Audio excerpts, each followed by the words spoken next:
যা নবীর স্ত্রী আয়েশাকে সাহায্য চাও, আবু বকর পরে জায়গা কবরে জায়গা চাও, আমাকে দান করবি কিনা।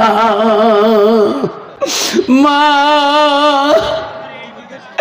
নবীজি স্ত্রীকে যে তুমি যদি পারমিশন পাও মা, আমি মদিনা রাষ্ট্রপতি বড় করি।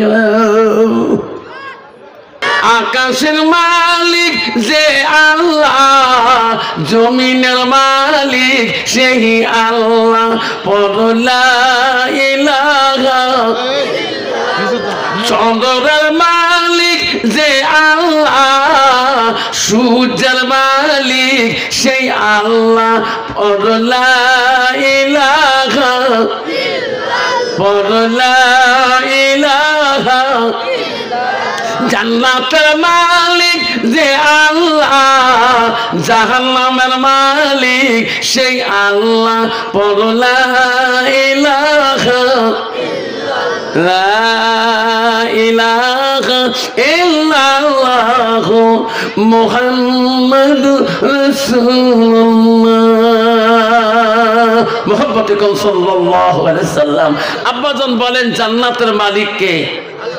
পিছনে বাবা সবাই বলবেন জান্নাতের মালিক কে? জান্নাতের মালিক যদি আল্লাহ হয়, জাহান্নামের মালিক কি হবে? জোরে কর। আজকে আমরা জলসার মধ্যে যত মানুষ আসি, আমরা জান্নাত যাওয়া চাই না জাহান্নাম যাওয়া চাই? জান্নাত কাইকে যে হাত তোলা তোমার মতন করি, দেখি কাইকে হাত তোলে নাই দেহ আমার চোখ দিয়ে জান্নাত যাওয়া। কে তুই হাত না তুলিস কে? তুই জান্নাত যাবার চাইস না, বাংলা না বুঝিস তুই?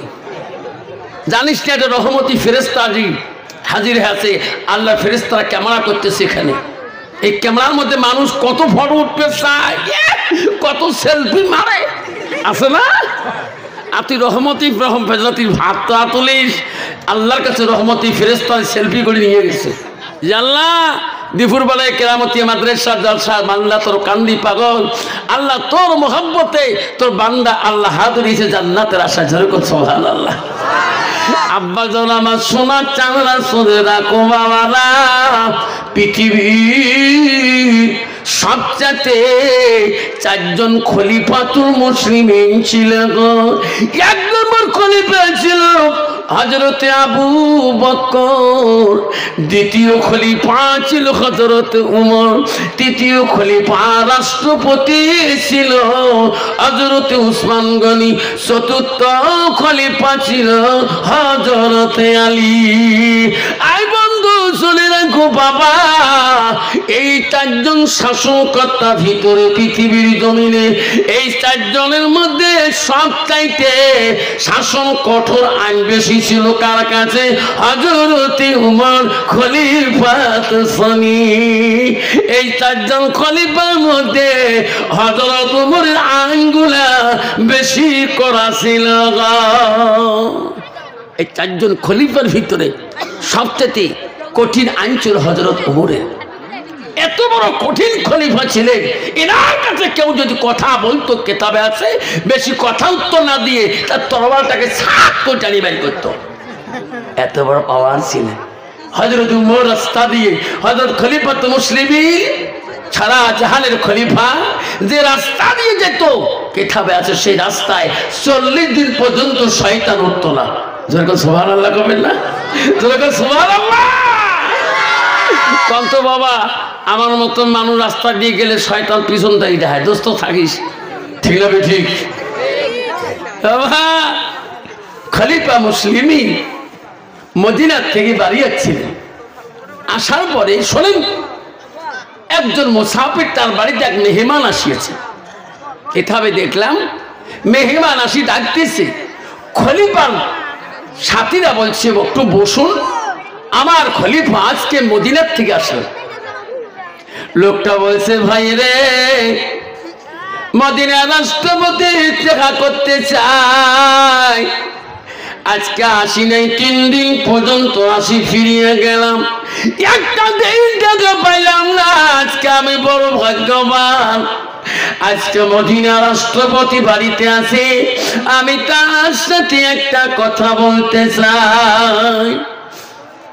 উমরের খলিফা সাথী বললেন, ও খলিফা গো, একজন মেহমান আসিয়েছে তোমার বাড়ির বাইরে বসে আছে, তোমার সাথে কি বলে গোপন কথা আছে। 3 দিন পর্যন্ত ফিরে গেছেন, আজকে তোমার সাথে কথা বলতে চাই। হযরত উমর খলিফা বললেন, ওনাকে বসতে বলেন, আমি দেখা করব। 3 দিন যখন ফিরে গেছে, আমি তার সাথে দেখা করব। খলিফা রাষ্ট্রপতি, মদিনা রাষ্ট্রপতি শাসনকর্তা, ঘর থেকে বেরিয়ে আসিয়ে ওই লোকটার কাছে দেখা করলেন। খলিফা বললেন, কি বলতে চাও বাবা? কোথায় বাড়ি তোমার? কে জন্য আসছো? বলবো না আমরা? আমার এলাকায় যদি কোনো নেতা থাকে, যদি কোনো মানুষ দেখা করতে চায়, কবিরা বাবা কি দরকার, কি জন্য আসলি বলো। খলিফা মুসলিমই বলছে, বাবা কি দরকার বলো। লোকটা বলছে, খলিফা গো, আমি বড় বিপদে পড়িয়াছি। খলিফা বলবে, আমি মদিনা মক্কার মানুষের মুখে শুনছিলাম আপনার মতন দরদি রাষ্ট্রপতি কেউ নাই।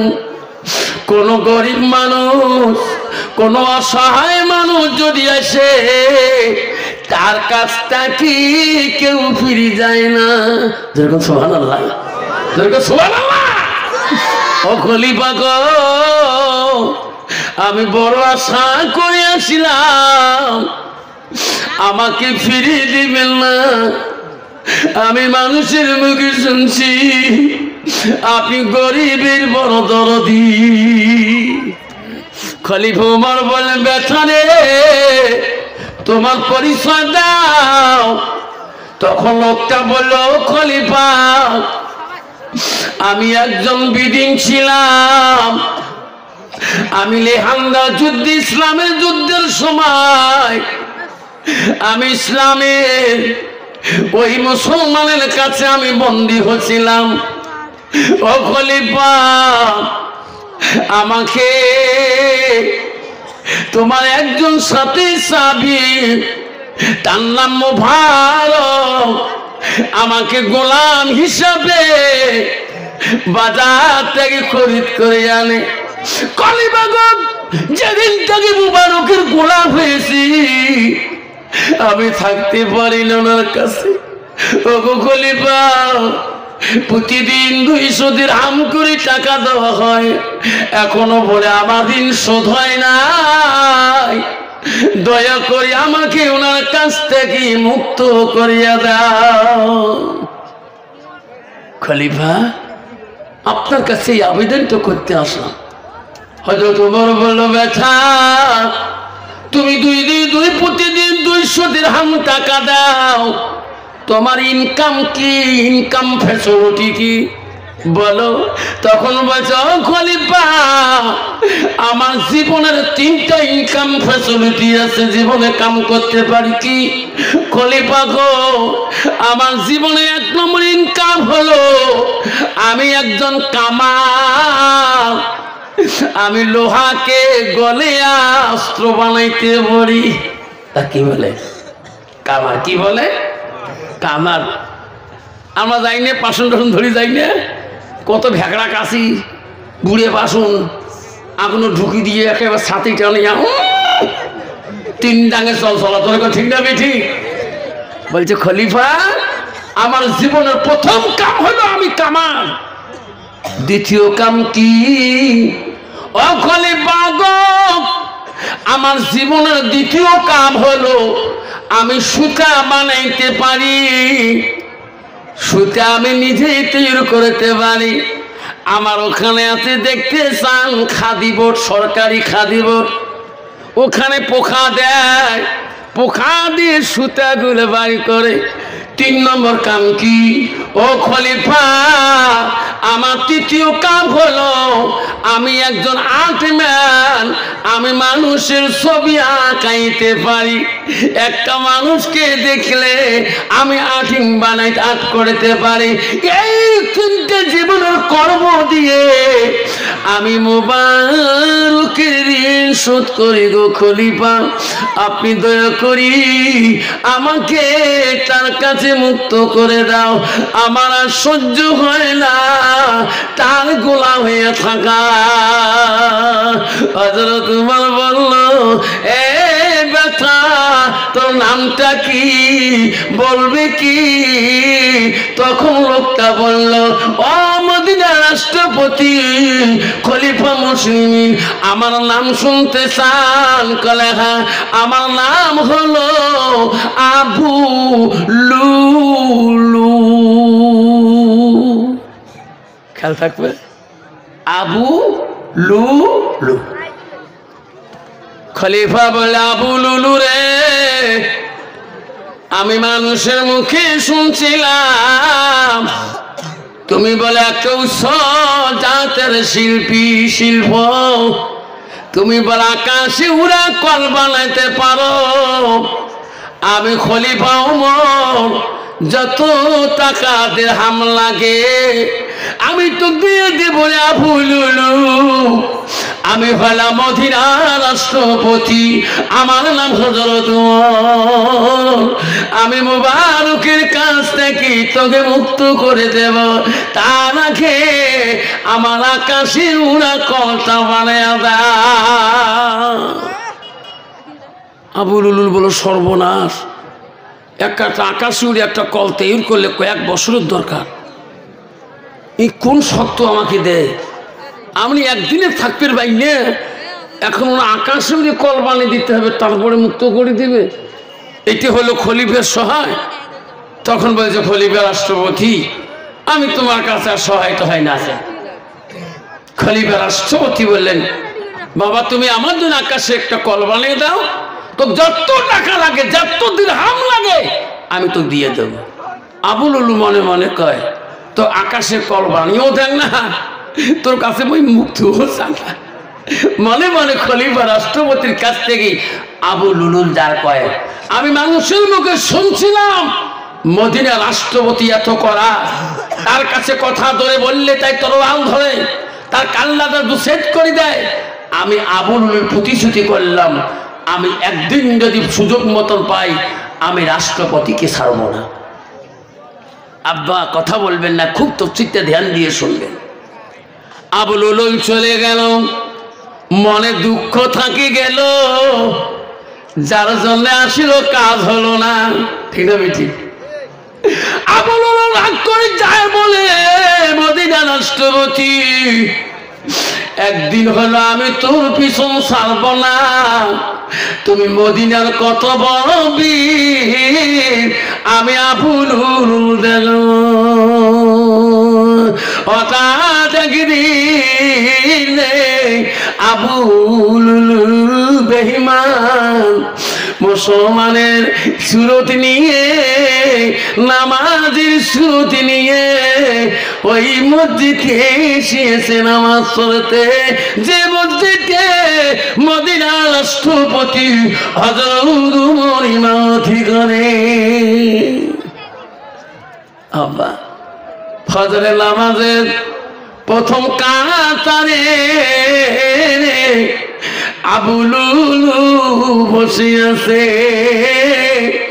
মদিনা রাষ্ট্রপতি হযরত ওমর তো বোঝে নাই, ইনি নিয়ে আবু লুলু মুসলমানের সুরত নিয়ে, মুত্তাকিন পয়াকারী সুরত নিয়ে নামাজের আগা কাতারে বসে আছে। সাহাবীরা আসতেছে গো, কেউ চিনতে পারে নাই আজকে এই বেঈমান ইনি নামাজে আসছে ওই খলিফাকে মারার জন্যে। বাবা কেউ যদি দুশ্মনী করতে চায়, পাঞ্জাবি টুপি মাথায় দিতে নামাজে যে দাঁড়িয়ে থাকে, তাকে ব্যয় করে দিতে পারবে? যখন পারবে না, ইনি তো নামাজি মানুষ। মদিনা রাষ্ট্রপতি হযরত ওমর আসে গেলেন, ইমামের জায়গায় দাঁড়িয়ে গেলেন, পিছনে মুসাল্লিরা আল্লাহওয়ালা সাহাবা কেরাম দাঁড়িয়ে গেলেন। আবু লুলুল মনে মনে ভাবলেন রে, এখন আমার ছুরি বাইর করা যাবে না, আমি তো নামাজের নিয়ত পাবো না। হযরত উমরের পিছনে দাঁড়াইছে বেঈমান। বেঈমান জানে রে, যখনই না নামাজে নিয়ত ভাঙবে, হাজারো ডাক দিলে নামাজে নিয়ত ভাঙবে না। বেঈমান আবু লুলু যখন মদিনার রাষ্ট্রপতি রে আল্লাহু আকবার করে নিয়ত বাঁধলেন, সব মসজিদের মুক্তাদিরা নিয়ত বাঁধলেন, আবু লুলুল বাঁধল না। কাপড়ের নিচের থেকে ওই খুঁচি ছুরিটা বাড়ি করলে আর থাকতে ঠিক থাকতে পারে না। হায়রে মদিনার রাষ্ট্রপতি সূরা ফাতিহা পড়ার পরে শেষে সূরের দিকে যায়, আবু লুলু ওই খুঁচি ছুরিটা বাড়ি করে তোমার শরীরের দিকে এমন জোরে হান মারে রে, একটা হান্না ছয় আগে করিয়া ছয়টা হান হযরত ওমরের শরীরের মধ্যে মারে দিয়েছে। হযরত ওমর প্রথম একা নামাজ পড়িয়া নিলেন, ওই ছুরির আঘাতকে আর থাকতে পারে না, দ্বিতীয় রেখার নামাজ পড়াইতেও পারে না। মদিনা রাষ্ট্রপতির শরীরে ছুরি মারছে গো, রক্ত পড়তেছে। হযরত ওমর বলে রে, নামাজ নষ্ট করা যাবে না।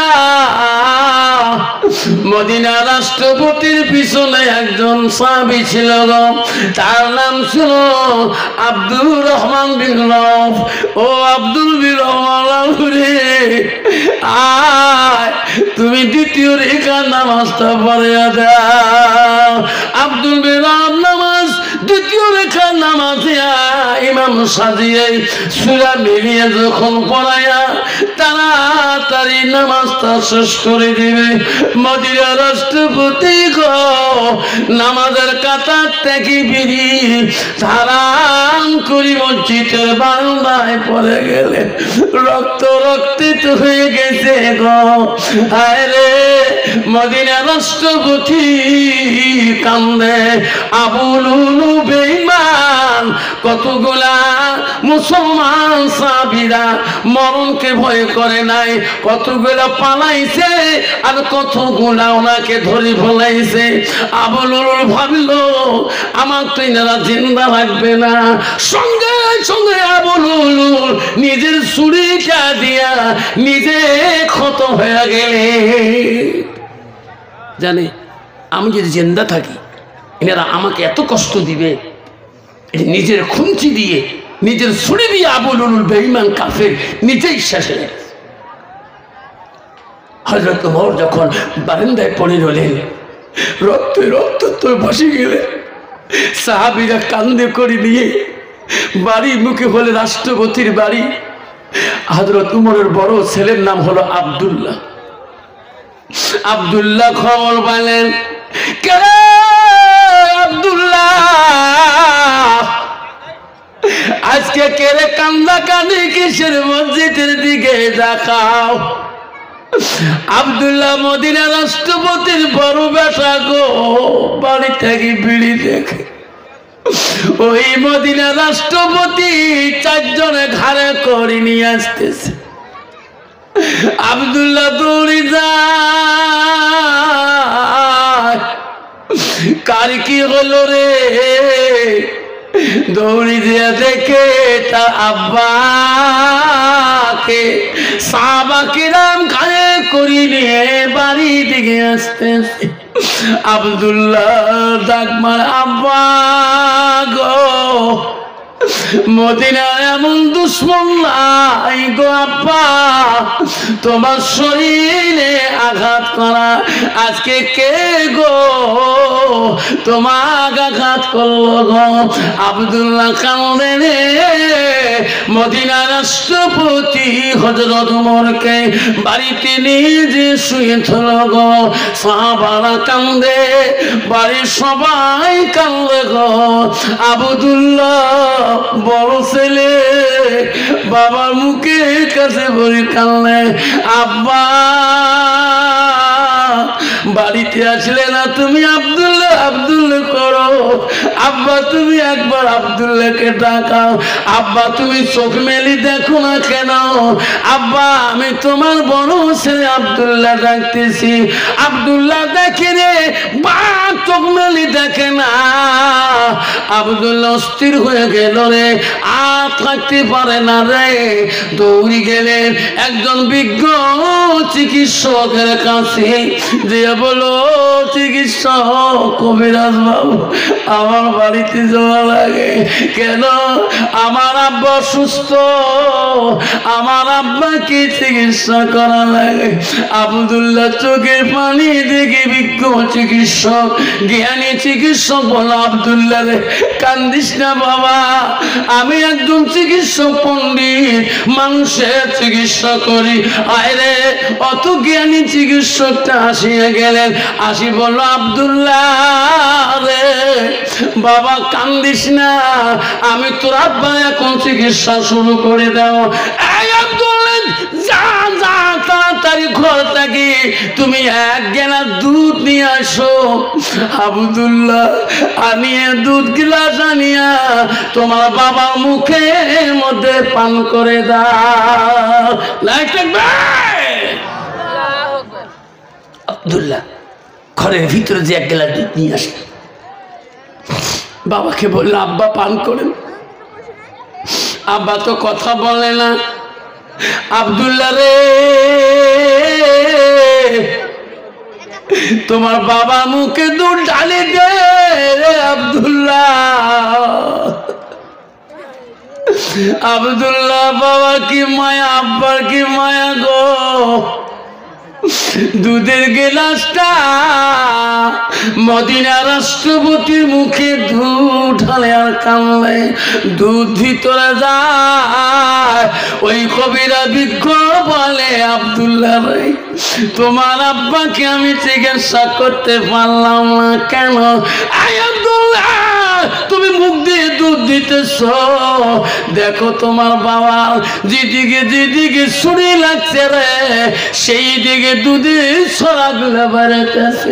আব্দুল্লাহ আমার দ্বারা তোমার বাবা চিকিৎসা হবে না। কবিরা চলে গেলে আব্দুল্লাহ শুনছিলেন মদিনার এমন একজন বিজ্ঞ চিকিৎসক আছে, কোন ওখানে রুগী ফিরে যায় না। মদিনার জমিনে আব্দুল্লাহ কান্দি কান্দি যায়। ওই বিজ্ঞ জ্ঞানী চিকিৎসক বাড়ি যায়। আব্বারে ও সোনা মনে রাখে, আসল সন্তান যারা হবে গো, বাবু যদি তুফানগঞ্জে হাসপাতালে থাকে, মহাব্বতে সন্তান আওলাদুন সালিহুন ইয়াদুলাহু, নবী বললেন ভালো সন্তান যার হবে ওই মা বাবার জন্য দোয়া করবে। ডাক্তার বাবু গো আমার বাবা আইসিরু কেমন আছে? ডাক্তার বলো আব্দুল্লাহ রে কান্দিস না কান্দিস না, তোমার আব্বা সুস্থ হয়ে যাবে। এমন কত সন্তান আছে বাপ মা হাসপাতালে গেলে রে কোন সন্তান বাবা মা খবর রাখে না, আছে না বাবা? আল্লাহ রাসূলের কাছে আব্দুল্লাহ ইবনে মাসউদ প্রশ্ন করলো, নবী গো কইলেন নবী সাল্লাল্লাহু আলাইহি সাল্লাম আইয়ো আমি হাম্বু ইল্লাল্লাহু তাআলা, নবী গো আল্লাহর কাছে সবচেয়ে বড় আমলটা কি? রাসূল বলল কালা আসসালাতু ওয়াক্তিহা, নামাজও সবচেয়ে বড় আমল। রাসূলকে আরো প্রশ্ন করলো কুলতু সুম্মা আইয়ু, নবী গো নামাজের থেকে আরো কোন বড় আমল আছে নাকি? রাসূল বলল কালা বিদ্দুল ওয়ালিদাইনা, মা বাবার সঙ্গে সব ব্যবহার করাটা সবচেয়ে বড় আমল। জোরে বলছো সুবহানাল্লাহ। কিন্তু বাবা বর্তমান যুগ জামানায় 90% যুবক আছে বিবির জ্বালায়, বিবির যন্ত্রণায় নিজের বুড়া বাপটাকে বেমারে বলে একটা ট্যাবলেট কিনে দেওয়ার সাহস পায় না। ছয় মাস চতুর্থ এমনও কোন সন্তান আছে বিবির যন্ত্রণায় বাবা মাকে একটা ট্যাবলেট আনি দিয়ে পায় না, বিবির যন্ত্রণায় মাকে একটা ঠান্ডা দিনের চাদর আনি দিতে পারে না, বিবির চালা যন্ত্রণায় বাবাকে একদিন বাবা একজোর পায়ের জুতে কিনে দিতে পারে না। আছে না বাবা? শোনা আমার মা বোনেরা, আম্মা রাখো, ও মা দিপুর পরের মা বোনেরা শুনে রাখো, ও মা বোনেরা, আল্লাহ রসুল বললেন ওই নারীটা হবে জান্নাতি। রসুল বলল আলমার আকিদা সাল্লাত খামসাহা, যে মেয়েটা 5 ওয়াক্ত নামাজ পড়বে, ওয়াসামা শাহরাহা, ওই মেয়েটা যদি ওই মেয়েটা রমজানের রোজা করবে, ওয়াসাদা ফারজাহা, ওই মেয়েটা পর্দায় পুশিদায় থাকবে, ওয়াতা বালাহা, যে মেয়েটা স্বামীকে ভালোবাসবে, স্বামীর প্রেম অন্তরে থাকবে। রসুল বলল ফাকাদ কোরবানায় আবু আবের জান্নাতির সাথ। নবী বলল ওই নারীদের জন্য আল্লাহ 8টা জান্নাতের দরজা খোলা রাখবে। ও মা বোনেরা, আম্মারা যাবেন না বাবা, কষ্ট করবেন না, আব্বারে কেউ উঠবেন না, কোনো বাচ্চা উঠবেন না। আমি বলবো মদিনা রাষ্ট্রপতির ছেলে আব্দুল্লাহ মদিনার থেকে কেমন চিকিৎসক আনে, কেমন বিজ্ঞ জ্ঞানী চিকিৎসক আনে, দেখবেন বেটার কি আদর গো, মদিনা রাষ্ট্রপতির বেটা। আর বর্তমান ছেলেরা বাবার সঙ্গে কেমন আদর গো। বর্তমান যদি বাবা বিছনায় পড়ে, কোনো ছেলে নিজে বাবা মুখে দুধ দিছে, আঙুর দিছে, ফুলকি মারিও দেখে না, মাঝে মাঝে কারে সবগুলি বুড়ে মরে, এটা বুড়ে মরে না কেন? আছে না নাই? মদিনা রাষ্ট্রপতির ছেলে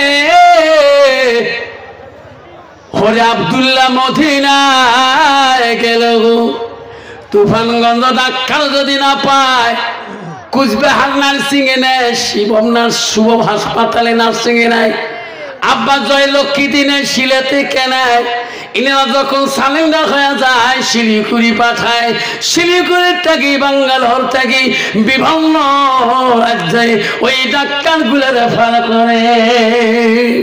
করে না। আব্বা আসামের রুগী আসামের চেয়ে না করিয়ে নেপাল যায় কে? আসামের চোখের ডাক্তার নাই, 24 ঘন্টা নেপাল যাবা লাগছে। আব্বা মদিনা রাষ্ট্রপতির ছেলে ভাবলেন আমার বাবাকে সুস্থ করতে হলে মদিনার জমিন যদি বহুদূর তাও ভাবে যাবো। আব্দুল্লাহ মদিনার এক বিজ্ঞ জ্ঞানী চিকিৎসকের কাছে গেলেন। আব্দুল্লাহ বাড়ি খুঁজতে খুঁজতে গেলেন, বড় জ্ঞানী বিজ্ঞ চিকিৎসক।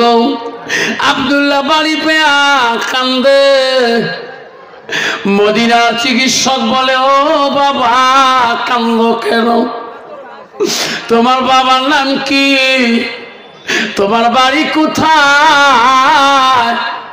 বলছে আমি হযরত উমরের ছেলে, মদিনা রাষ্ট্রপতি ছেলে। সুবহানাল্লাহ। আয় বাবা, ও বাবা কান্দু কেন? ও চিকিৎসক চলো, আমার বাবা সুস্থ গো, আপনার খোঁজে আমি আসলাম, আমার বাবাকে তোমার চিকিৎসা করতে হবে। মদিনার চিকিৎসা বলো আব্দুল্লাহ রে, এত দূর তুমি আসছো আমার জন্য, আমি কেন যাব না? তোমার বাবার আমি চিকিৎসা করো। আব্বা মদিনা চিকিৎসক আব্দুল্লাহ নিয়ে যায়, বাড়িতে যে দেখে কাঁদতেছে সবাই, আব্দুল্লাহ কান্দে। মদিনা চিকিৎসক বলে আব্দুল্লাহ রে, গোটায় রাস্তা তুমি কান্দি আসিলা, আব্দুল্লাহ এখানেও যদি কান্দো আমি কেমন করি তোর বাবা চিকিৎসা করবো? আব্দুল্লাহ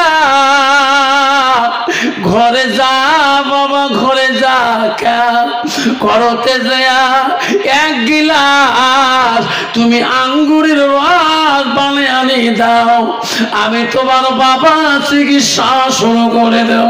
দেখুন সুবহানাল্লাহ। আব্দুল্লাহকে বললে যাও ঘরে যাও, তোমার বাবার জন্য এক গিলাস আঙ্গুরের রস বানিয়ে আনো। আব্দুল্লাহ ঘরে যা এক গিলাস আঙ্গুরের রস পিয়ালে। আব্দুল্লাহ রে কি আনছো? আঙ্গুরের রস। দাও তোমার বাবাকে মুখের মধ্যে খেয়ে দাও, তারপরে চিকিৎসা করো। আব্দুল্লাহ রে আঙ্গুরের রস মদিনার রাষ্ট্রপতির মুখে দেয়। চিকিৎসক বলে আব্দুল্লাহ এত দূর থেকে আসলাম, তোমার আব্বা চিকিৎসা করতে পারলাম না। এই আব্দুল্লাহ তোমার বাবার মুখ দিয়ে রস গেতেছে, তোমার বাবার পেটের চতুর্দিকে রসগুলা বাইরেতেছে। আব্দুল্লাহ রে আমি পাবো না, তোমার আব্বা চিকিৎসা আমি করতে পারবো না। আব্দুল্লাহ কানলে পাগল হয়ে যায়। বাবার জন্য কত চেষ্টা করল রে। মদিনা রাষ্ট্রপতি চোখ খুলে দেখে, জ্ঞান ফিরি দেখে হযরত ওমর। আব্দুল্লাহ এক জায়গা কাঁদতেছে, রাষ্ট্রপতির মেয়ে হযরতে হাফসা এক জায়গায় কাঁদলে। হযরত ওমরের একটা মেয়ে ছিল গো, তার নাম হলো হাফসা। মদিনা রাষ্ট্রপতি বলে মা হাফসা মা, তুমি আমার একটা বেটি রে, কেন তুমি কাঁদতেছো রে বেটি? আয় আমার কাছে আয় রে মা, আমি চলে যাব মা, এই জগতে থাকতে পারি না। আয় রে বেটি আয়। হযরত ওমরের মেয়ে হাফসা বাবার কাছে যে পড়ে কাঁদে, ওই আব্দুল্লাহ আয় রে বেটা আয় আমার কাছে আয়। আব্দুল্লাহ রে আমার যাবার সময় হয়ে গেছে বাপ। ও বাপ তুই কাঁদিস রে, আমি চলে যাব। আজাইল আমাকে কিছুক্ষণ আগে সালাম দিয়ে গেল। এই জগৎ ছাড়ি যেতে হবে কিনা? এই জগৎ ছাড়তে হবে কিনা? আব্দুল্লাহ রে আব্দুল্লাহ আমার বাইতুল মালের ঋণ আছে রে আব্দুল্লাহ, বাইতুল মালের ঋণ গুলো তুমি পরিশোধ করবা। আব্দুল্লাহ আমি চলে যাব, আমি আর দুনিয়া থাকবো না। আব্দুল্লাহ হাফসা বেটি রে শোন মা, মা শোনো মা, আমি মহব্বত করি, আমি তো নবীর সাথে বিবাহ করে দিয়েছি। নবীজির 5 নম্বর স্ত্রী ছিল হযরত ওমরের মেয়ে হযরতে হাফসা। মা বলে না আম্মা রাখো, ও দিপুর মারের মা বলে শুনে নাও, নবীজির প্রথম বিবি ছিল হযরতে খাদিজাতুল কুবরা, দ্বিতীয় বিবি ছিল হযরতে সাওদা, তৃতীয় বিবি ছিল হযরতে মা আয়েশা আম্মাজান, চতুর্থ নবীর বিবি ছিল হযরতে জয়নব, নবীজির 5 নম্বর বিবি ছিল হযরতে হাফসা, নবীজির 6 নম্বর বিবি ছিল হযরত উম্মে সালমা, নবীজির 7 নম্বর বিবি ছিল হযরত উম্মে হাবিবা, নবীজির 8 নম্বর বিবি ছিল হযরতে মাইমুনা, নবীজির 9 নম্বর বিবি ছিল হযরতে সুফিয়া, নবীজির 10 নম্বর বিবি ছিল হযরতে রায়হানা, নবীজির 11 নম্বর বিবি ছিল হযরতে মারিয়া। ও মা বোনেরা, নবীজির একটাকি 11 জন বিবি জীবনে চলে যায়। কোন বিবির দ্বারায় আমার নবী জীবনে কষ্ট পায় নাই। যেরকম সুবহানাল্লাহ কন্ত বাবা, বর্তমান যুগের নারীর দ্বারায় স্বামীরা কষ্ট পায় না? না পায়? পায় না? কত পায়, কত বড় নাকড় ঢিকে স্বামী, ঠিক না বেঠি? আনা গানে নাকড় ঢিকেই ফেলায়।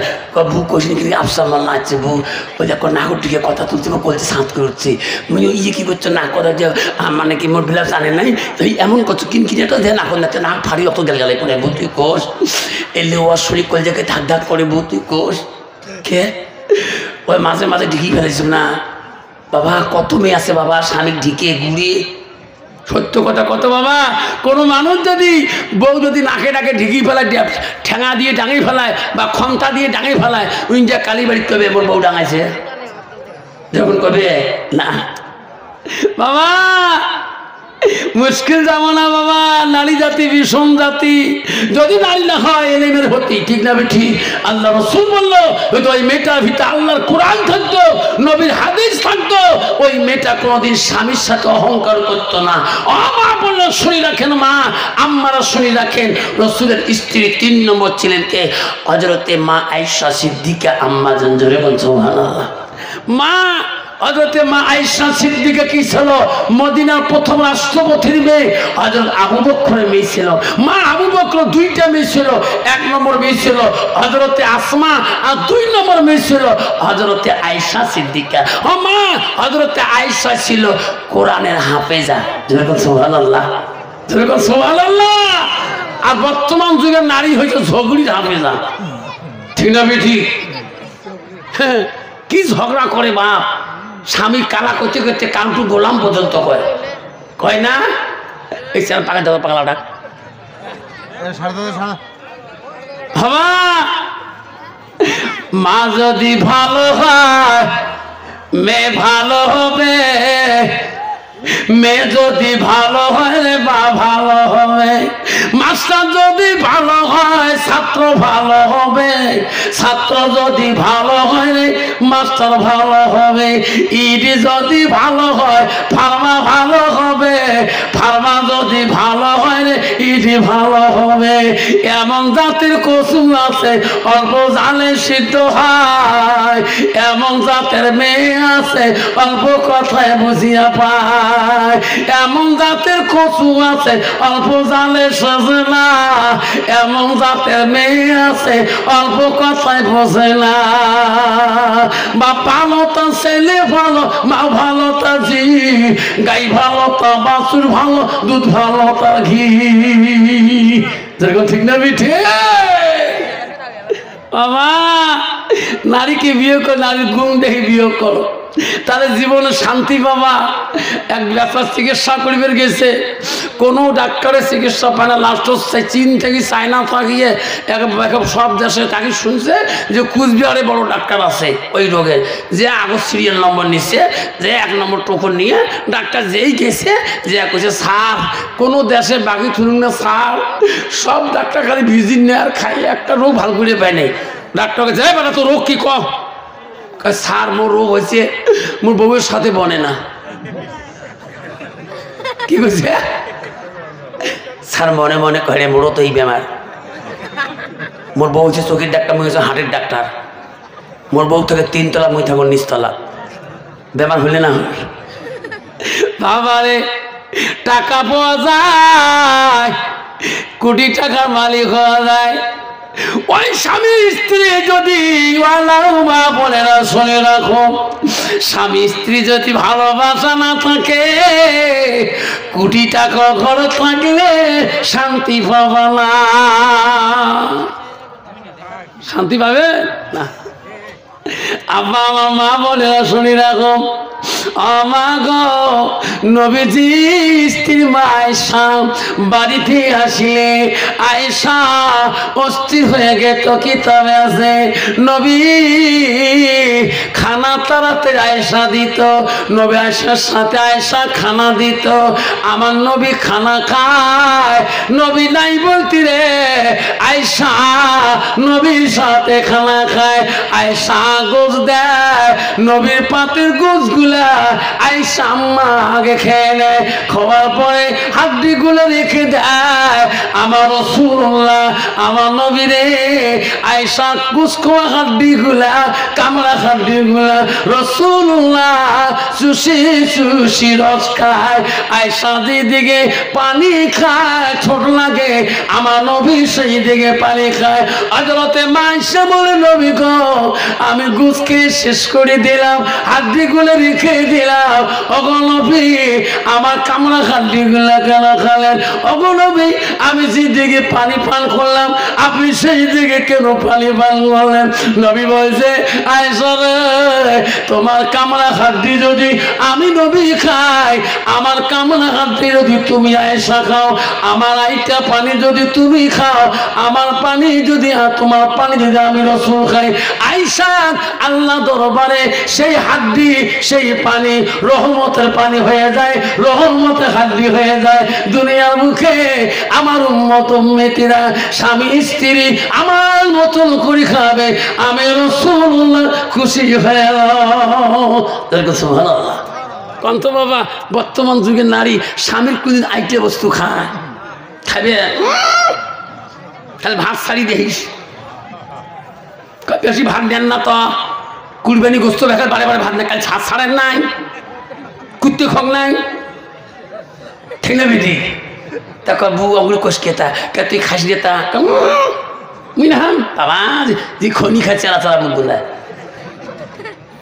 তা তুই জীবনে খাস না, খাং না এরাও না খাং মাসে মাসে। কে দুলে ভাই আসে না, বড় দুলে ভাই সবই পুরুষ, দুলে ভাই ছোট একটা হালি মুখ সাফ, দুলে ভাই ভাত খানা জানি আদর কি এলা মুখ বুয়ো করি দেয় যখন, ঠিক না? আমি ঠিক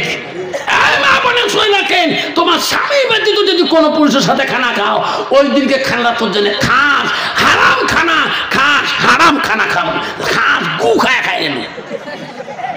আর যদি কোনো পুরুষ যদি নিজের বিবি ছাড়া অন্য শালীর সাথে খানা খায়, এখন মেয়েদের দোষ, একদল যুবক আছে বউ যদি কালা হয় বউয়ের সাথে লেনদেন কম, ঠিক না বিটি? এই যুবক ওই মামা শ্বশুরের বেটি, ফুবে শ্বশুরের বেটি, তাওয়াই শ্বশুরের বেটি, দই সিটের মাক্কা মাকি, যেরকম, ঠিক না বেটি?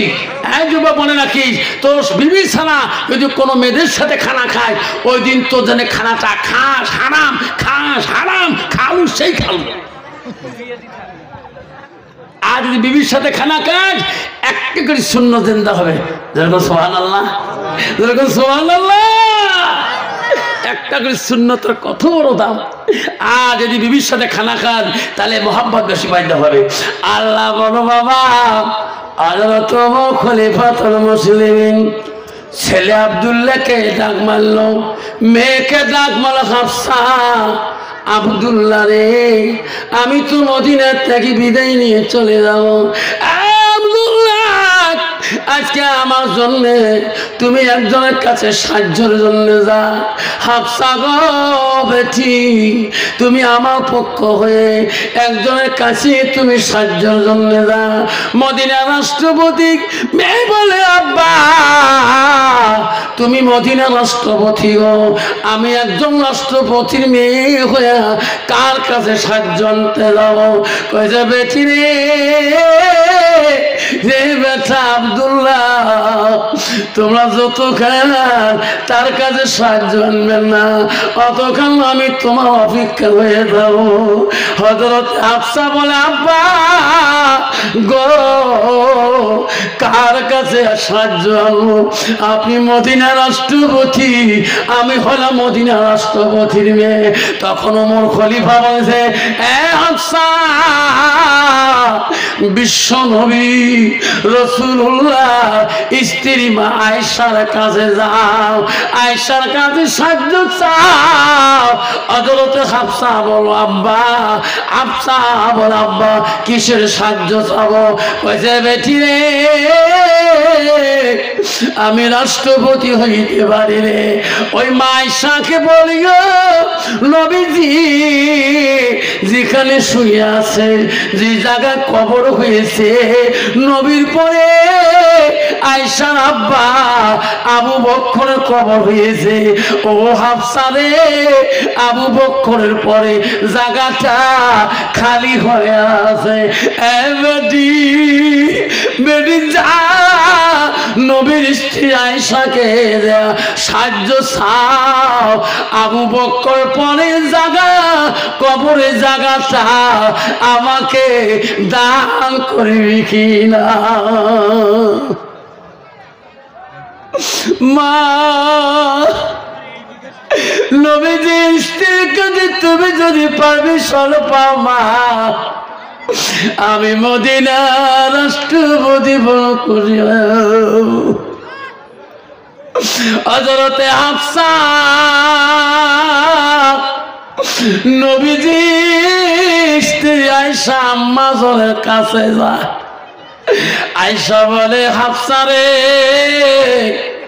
কান্দিস না,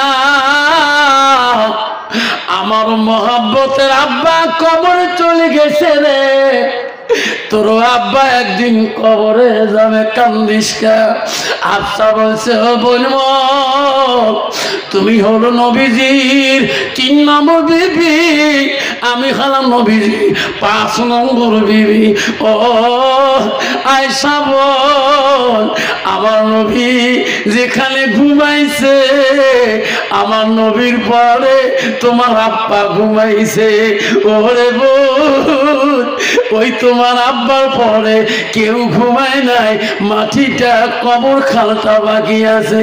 বলে রে দয়া করি তোমার আব্বার পরে জায়গাটা আমার আব্বার কবর জন্য সাহায্য চায়। ও বলি, ও বিশ্ব নবীর স্ত্রী গো, আমার আব্বা অপেক্ষা হয়ে আছে, তোমার মুখে না শোনো পর্যন্ত আমি বাড়ি যেতে পারি না, আমার আব্বা আমাকে বস্তু শুনতে পারে। হযরতে আয়েশা বলল, হাফসা রে তোর আব্বা আমার নবীর সাথে এত ভালোবাসা ছিল, আমার আব্বার সাথে তোর আব্বা এত বন্ধুত্ব ছিল।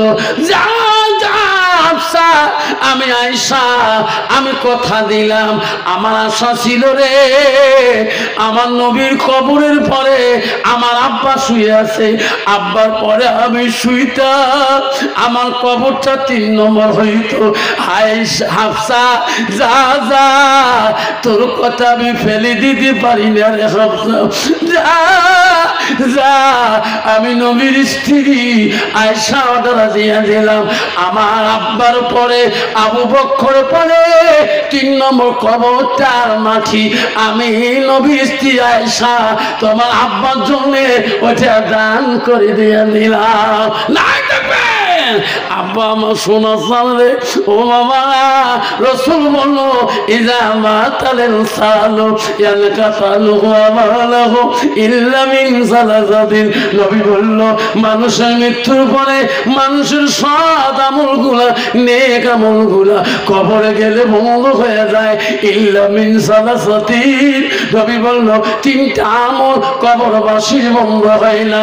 1 নম্বর বলল সাদাকাতুল জারিয়া, যারা দুনিয়াতে ওই বাবার মতন করিয়ে দান করে যাবে। পৃথিবীতে আয়েশা বলল, হাফসা যা রে যা, আমি 3 নম্বর কবরের জায়গাটা তোমার আব্বার জন্য আমি দান পত্র করে দিলাম। বন্ধু রে, আজকে তোর মা কবরে আছে, সোনা তোর আব্বা কবরে আছে। ও বাবা, রসুল বলল তোর আমল মানা বন্ধ হয়েছে। রসুল বলল, ইল্লা মিন সালাসাতিন, 3টা আমল বন্ধ হয় নাই। 1 নম্বর আমল হলো সাদাকাতুল জারিয়া। পৃথিবীতে যার মা নাই বাবা নাই, আমি চলে যাব বাবা, আজকে খেরামতি মাদ্রাসায় ওয়াজ শুনতে আসছি গো। কারো বাবার কবর বাড়িতে, কারো মার কবর বাড়ি, ওই মার কবরটা কবরের স্থানে আজকে দেখতে চাই গো। কার কার মা বাবা নাই, ওই কবরের মধ্যে ঘুমিয়ে আছে, হাতটা তুলি দোয়া করবো শোনা, আমি রাতি চলে যাবো বাবা। কে আছে গো? মা হারা একটা সন্তান, বাবা হারা একটা সন্তান, হাত তুলি দেখাইবেন।